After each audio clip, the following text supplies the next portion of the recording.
you get shot? I got shot in my back. Damn. I got shot twice in my back. Came out my stomach. Bust all the staples in my stomach. Opened up. Oof. You alright, bro? Yeah, no. I mean, it's just. All right. I feel bad for you, man. I Why feel you bad. feel bad for me? One night I got lined up. Leaving the studio. Yeah, leaving the studio. I got lined up by these two guys. I got shot. You got shot in the head? Yeah, Where? in the back of my head right here. Okay, did it just graze your head? Nah, It actually went into your head. yeah. They went in and came out through the top like that. Behind me. I said, y'all, what the f is you shooting me for, y'all? I got shot all in my stomach, but this is what the surgery is. So it was just your stomach that you got shot? I got shot 5 times in my thighs, my hand. One of the biggest downsides of the rap game is all the drama that comes with it. Beefs, jealousy, and a whole lot of other messy situations. These antics have cost a lot of rappers dearly, with some barely making it out alive. From French Montana getting set up and shot, Yeah, leaving the studio. I got lined up by these two guys. I got shot. to 50 Cent surviving 9 bullets over a beef. I forget, why did the guy shoot you 9 times? Was it drugs or something? He was paid to do it. He was paid to do it. Yeah. Who would want to Why shoot were you? you targeted? You're such a good guy. This is my past. And even the game being shot multiple times. By 2001, you were deep in the streets. And then a shooting happened. Yeah. The list goes on. There's a lot more to break down, so let's get into it. First up is French Montana. Imagine wrapping up a long studio session and stepping out just to unwind. Well, that should have been the vibe for French, but things went completely left. While leaving a studio in New York after working on some tracks, French walked outside, and to his shock, gunshots rang out. In the chaos, he managed to fire back a few shots of his own, but unfortunately he got hit in the back of the head. One night I got lined up. Leaving the studio. Yeah, leaving the studio. I got lined up by these two guys. I got shot. You got shot in the head? Yeah, Where? in the back of my head right here. Okay, did it just graze your head? Nah, It went into your head. yeah.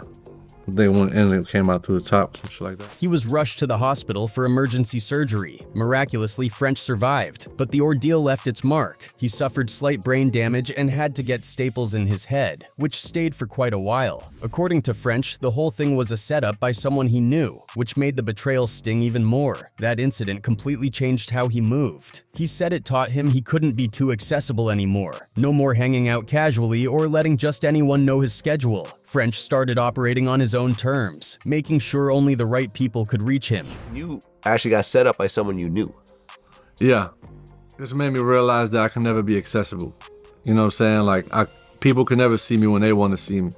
You know what I mean? I gotta see people when I want to see them. You know what I'm saying? But it wasn't just about moving differently. The trauma stuck with him. For 5 years after the shooting, he was so shaken he wouldn't go anywhere without a vest and a gun on him. The PTSD was real, but it also made him smarter about how he navigated his life. Next up is Beanie Sigel, and his story is a case of being in the wrong place at the wrong time. The bullets that hit him weren't even meant for him. During the incident, Beanie was shot twice in the back, and the bullets tore through him, exiting out of his stomach.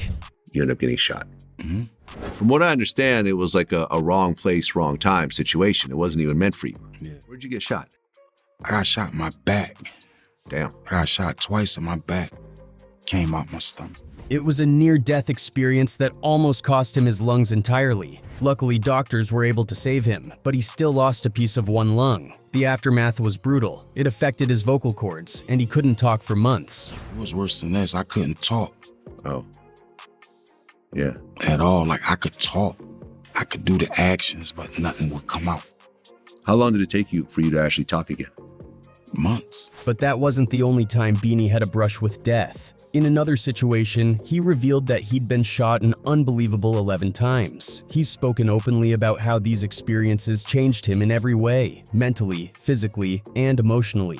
Next up is Lloyd Banks, and his story is one of those situations where the streets catch up with you when you're just out living life. Banks was still young, running with 50 Cent and the G-Unit crew, moving from studios to clubs, doing what they did back then. According to him, hitting the club scene in those days came with its risks. It wasn't just about partying. It was about navigating a world where getting shot at wasn't exactly rare. Banks once said that when you're out there like that, there are only two outcomes. It's either going to be a good night where everyone makes it home safe, or it's going to be a bad night where someone gets hurt or worse. And for him, this time he wasn't just a witness, he was in the middle of it. You're there. When you're outside the nightclub and the club let out, it's only a few things that can happen. It's either going to be a good night or a bad night.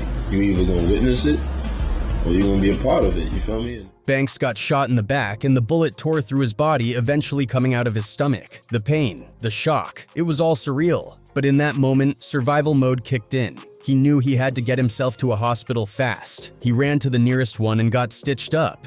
You get shot? In my stomach, my back. Yeah. You got shot in the back? Yeah. It went through your stomach?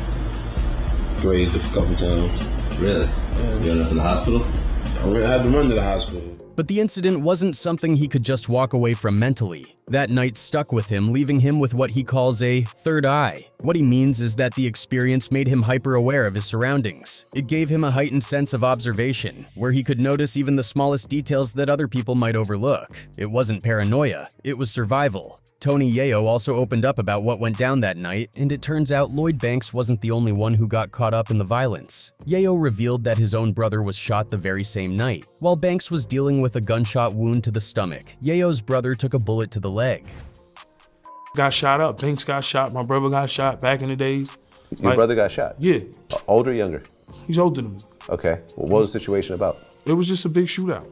Next up is The Game, and his story is nothing short of a dramatic turning point that could have ended his life. Growing up in Compton, The Game was deep in the streets early on, running with gangs and dealing drugs. It was a rough life, but it was the one he knew. His older brother, Big Phase 100, tried to keep some structure in their operation, laying down rules to ensure everyone stayed safe. One of his biggest rules was that no one should sell after midnight. He believed that late-night deals were too risky and could invite trouble. But one night in 2001, The Game decided to break that rule, and it nearly cost him everything. That night, Game was alone in the trap house when there was a knock at the door. Checking through the peephole, he saw a familiar face. This was a regular customer he'd dealt with before, so thinking it was just another sale, he let his guard down and opened the door. So one of the first rule was just never to sell after midnight because, I mean, it just ain't that important. We get as much off as we can during the day. At midnight, we shut down operation, everybody get a good night's rest, and we back up at the first knock. But as soon as he did, two other men jumped out of the shadows, guns drawn, ready to rob the place. The Game's gun was on the kitchen table just out of reach. In the heat of the moment, one of the intruders went for it, and a fight broke out. They wrestled on the ground, and for a moment, it seemed like Game had the upper hand. But then the intruder managed to get control of the gun and fired, hitting Game in the chest. At first, he didn't even realize he'd been shot. Adrenaline was pumping too hard. Still, he scrambled down the hallway, trying to grab his shotgun, but more bullets followed. He was hit in the leg and the stomach, and he collapsed. Get the edge on him in the tussle and retrieve the gun from him. But he felt it coming, and so his finger was around the trigger of it, so he pulled the trigger, and then I got shot in the chest. Lying on the floor, bleeding out, Game thought he was done for. He could hear the chaos around him but felt too weak to fight back. He braced himself for what he thought would be the final shot, but when he opened his eyes, the attackers were gone. They must have thought he was already dead and decided to leave. Even in that state, Game wasn't ready to give up. Summoning what little strength he had left, he managed to call 911. Give me the dome shot or the kill shot.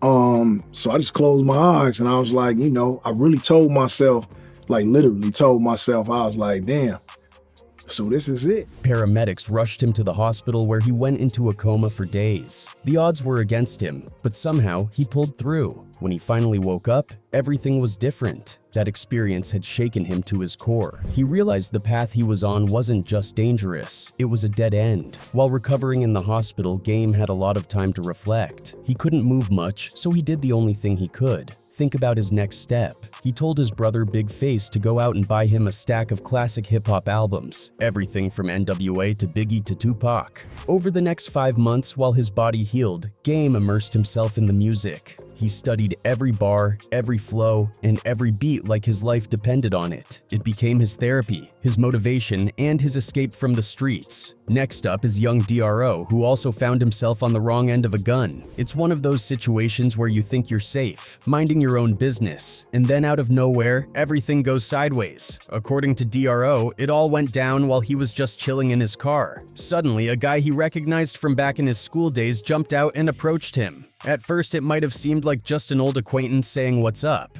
but that wasn't the case. The guy wasn't there to catch up or reminisce about school days. Instead, he pulled out a gun and pressed it right into Dro's stomach. All the blinds open in the house, I pulled out in the 550, this lame ass who I went to school with whips out a tool and trying to jack me.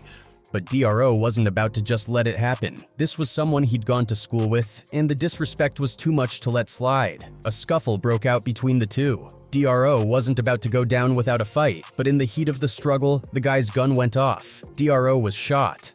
So I buck on him. I went to school with your then he let off a shot, pow, through my pants. The pain must have been unreal, but adrenaline kicked in, and he managed to push the guy off of him. At that point, it was all about survival. Bleeding and in pain, DRO took off running. He knew he had to get to safety, so he started hopping fences, doing whatever it took to get away. Eventually, he made it to a friend's house where he could catch his breath and call for help. He contacted the police, but the damage was already done. The bullet wound had taken its toll, and DRO was rushed to the hospital. What followed was a long, grueling recovery. He spent 3 months in the hospital, which felt like an eternity. During that time, the physical pain was only part of the struggle. He couldn't work, couldn't move around much, and ended up developing painful bed sores from being stuck in one place for so long. On top of that, DRO faced another unexpected battle, an addiction to morphine. Being in the hospital for so long and needing pain relief meant he was constantly on the powerful medication. Over time, it became something he depended on. You were in the hospital for 3 months. Yeah, I started getting bed sores. I got addicted to morphine. Thankfully, DRO has turned his life around. He's clean, no longer addicted, off the streets, and now seems dedicated to serving God. Next up is Obie Trice, who found himself in a terrifying life-or-death situation that could have ended much worse. It all started on what was supposed to be a regular night out. Obie had gone to a club to meet up with comedian Mike Epps to discuss something about his record. How did the shooting happen with you? Well, I was leaving a club downtown Detroit. I was going to meet Mike Epps to get on. Mike Epps. Yeah, for my record. When he found out Mike wasn't there, he decided to call it a night and head out with his group. Everything seemed fine as they got on the freeway to head home. While driving, Obie was talking to his daughter's mother. Out of nowhere, he heard a strange whistling sound coming from the back window of his car. At first, it was confusing, like, what's that noise? But then it clicked. When he turned to look, he realized it was a bullet, and it had just come through the window. Before he and his daughter's mother could even process what was happening, more bullets flew in. One of those bullets struck Obie in the back of his head. It was just a whistling sound coming through the back window of my Range Rover, and then I looked back and I saw like it was a bullet on me. Once we turned around, like 5 bullets just came through the vehicle, or maybe 6, and the 5th one struck me in the back of the head.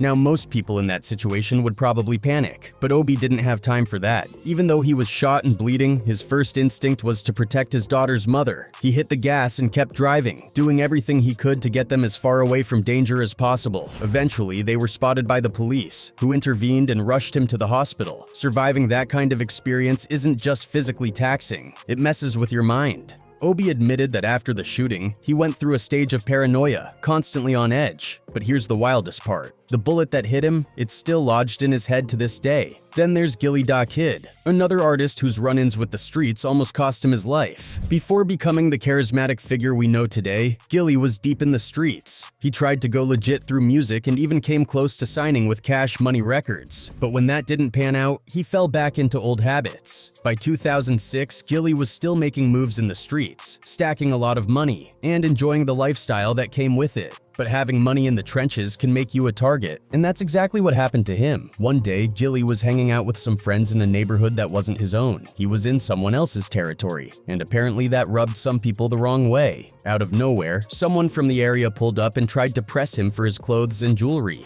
Cause I'm always dripping. I had a Puerto Rican knot on me. You don't know what that is? That's a stack about this big. of money. Now, if you know anything about Gillie, you know he's not the type to back down. Instead of handing over his stuff, he stood his ground, and things quickly escalated. Gillie ended up getting shot 3 times during the altercation. It was a close call, but somehow he managed to pull through and make a full recovery. Even the best of us get tagged once in a while. You know what I mean? So I, wasn't about nothing, man. You know what I mean? God has, man. I'm still living, man. You know what I mean? So, shot me 3 times and kill me. No, just around. I'm still here, though. Surviving that incident, coupled with beating a major drug ring case, made Gillie reevaluate his life. He decided it was time to leave the streets behind and focus on something more positive. However, even after turning his life around, tragedy would still strike Gillie's family. His son, Yang Cheese, an up-and-coming rapper with big dreams, became a victim of street violence. He was shot and offed in their hometown, a devastating loss for Gillie and his family. Gillie later opened up about his son's death, saying it's one of the hardest things he's ever had to endure. Despite everything he's been through, Gillie has found a way to channel his pain into strength for the rest of his family. Next up is Gravy. And his story is wild because it's one of those situations where your life can change in a split second, even when everything seems to be going perfectly. Back in April 2006, Gravy was on the rise. He had brand deals lined up, was doing tons of features, and everything seemed to be going his way. But life has a way of throwing curveballs. On the day in question, Gravy was headed to Hot 97 for an interview, a big moment for any artist. But things took a sharp turn for the worse right outside the studio. As Gravy was arriving, chaos erupted. Shots were fired in the middle of the street. In the mayhem, Gravy ended up getting hit. A shootout happens outside of Hot 97. You get shot.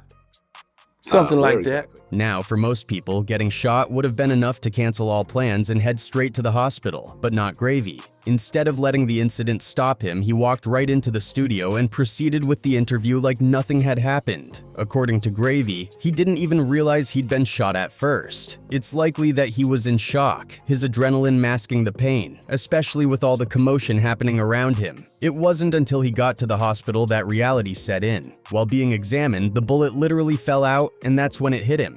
He had been shot. Instead of going to the hospital, you actually go up and do the interview with Funkmaster Flex. Yeah, I did the interview. I didn't know I was hit. I was probably in shock at the time. I went to the hospital and the bullet fell out my leg into my sneaker. He was like, look at this, it's crazy.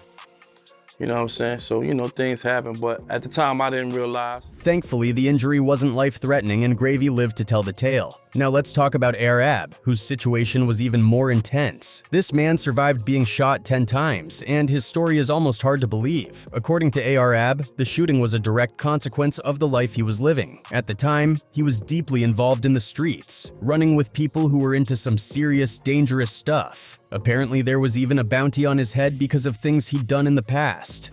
I've been into a lot of shit, so I keep it all real. I robbed a couple. I took some bricks from some people, my brothers and them. Like my brother, he got locked up for shooting 6 people, and it was some money on my head in Philly for some I did. The incident happened during what should have been a routine transaction. Arab was selling some crack, and he had a middleman helping him out. This middleman convinced Arab to take him to Kensington, a notorious section of Philadelphia known for its wild and dangerous reputation. I was serving somebody some crack. Somebody was in my car. He was middleman. He was making this little extra off of it. So I picked him up. He said, take me up Kensington. Against his better judgment, Arkansas, Ab agreed. When they got there, the middleman got out of the car to smoke. Arab, aware of the risks of hanging around in such a dangerous area, urged the guy to get back in the car. At first, the guy refused, saying he didn't want to smoke inside the car. But after some back and forth, Arkansas, Ab insisted, and the guy finally got in. Just as they were driving off, Arkansas, Ab noticed some men nearby. He smoking a cigarette outside the car. I'm like, yo, get in the car, we out. It's nighttime, get in the car, we out. What the you doing? He said, no, I don't want to smoke a cigarette in your car. I said, man, get the car and smoke a cigarette. As they approached a traffic light out of nowhere, the middleman sitting in the back seat pulled out a gun and started shooting at Arab. Arab was so stunned that he turned around mid-shooting and asked, "Why are you shooting me?" But before the guy could respond, another car pulled up beside them. The middleman hopped out, jumped into the other car, and sped off, leaving Arab bleeding. Whole top, the behind me shooting me. I said, yo, what you shooting me for, yo? He leaning back. like he in the back of the passenger, so he like leaning, trying to get away from me. But I see the car. I looked down, and he hopped out and ran. And the car skirted off. I'm like, what the f? Tell the holes in me. When the dust settled, Arkansas, Ab realized he'd been hit several times. But instead of waiting for help, Ab managed to drive himself to the hospital despite his injuries. People later speculated about how he survived such a brutal attack. Some said the shooter must have missed any vital organs, while others thought Ab might have been so high at the time that he didn't fully feel the pain. Either way, it was nothing short of a miracle that he lived to tell the story. Anyway, that's all we have for you today, guys.